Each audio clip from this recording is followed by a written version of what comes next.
Hello everyone, and welcome back to another video of Jakar's Finance. Like always, if you are loving all of this content, please hit the like, subscribe, and the post notification bell so you can know when we are delivering new videos. Today, we are going to talk about how to get rich. 5 timeless principles that you can use today to supercharge your wealth. Now, when we talk about getting rich, there's some basic principles that have been talked about for many years, and we are going to go over them today. They're easy principles to understand, but yet they are still hard to follow for many people. Number 1, rich people choose carefully who they associate with. Poor people do not. Have you ever heard the phrase, be careful who you associate with?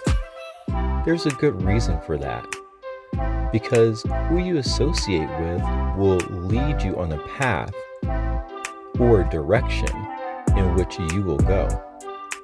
If you hang around people who are rich or people who have money, you'll notice that their conversations are different from people who don't have money. Normally, rich people are talking about ideas, new things that they can explore and determine if it's a right fit for them. Most poor people are talking about the past, the things that didn't work right, the opportunities that came and went, the things that they thought were a scam, but maybe didn't do enough due diligence to find out if it was right or not. Number 2, rich people make money work for them. Poor people work for money. Have you ever heard the phrase that time is money? Well, it's absolutely true. And what rich people have determined is how to use their time to make more money. They understand that money must work for them, and they figured out how to leverage money to make that money bring in more money. Whereas poor people and middle class people, they trade their time for money. So in other words, they have to give time in exchange for money. And in doing that, you're limited because of the fact that there's only so many hours in a day you can physically work. Number 3, rich people understand the power of compound interest.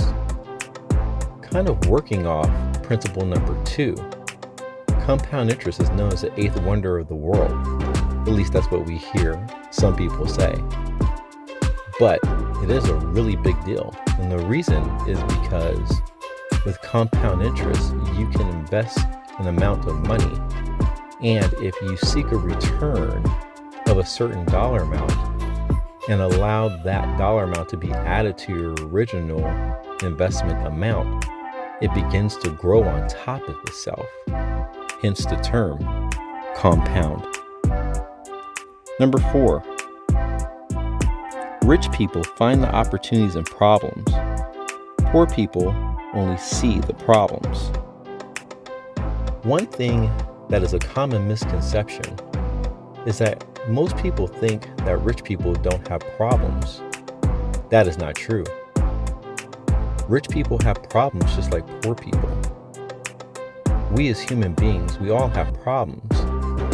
The difference, though, is how we deal with the problems. Rich people will see a problem and then ask themselves, how can I turn this into a solution?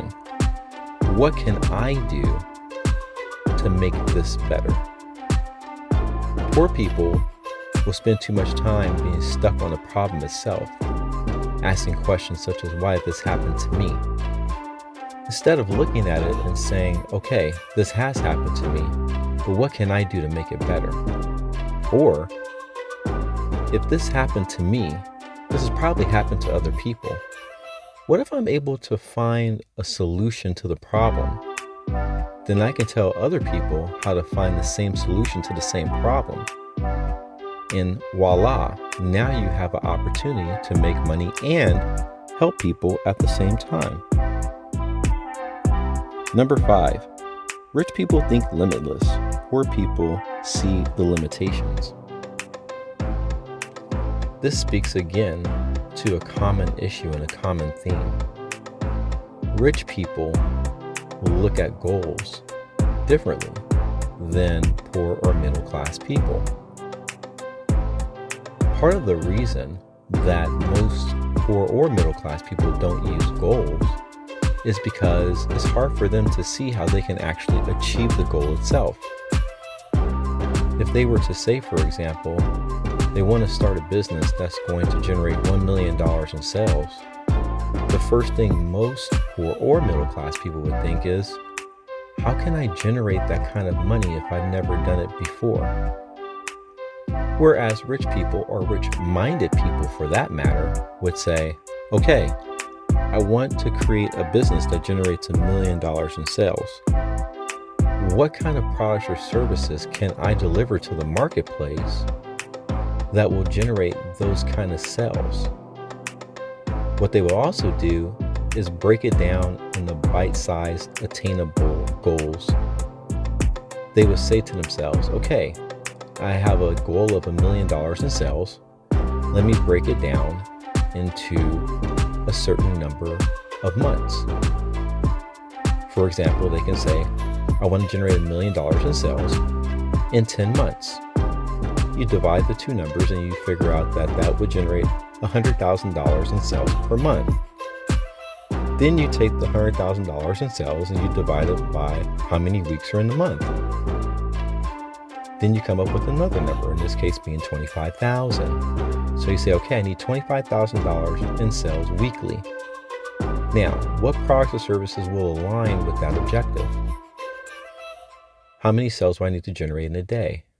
How many people may I need to hire to help me achieve this goal? Questions are very important. What they do is they lead to more questions.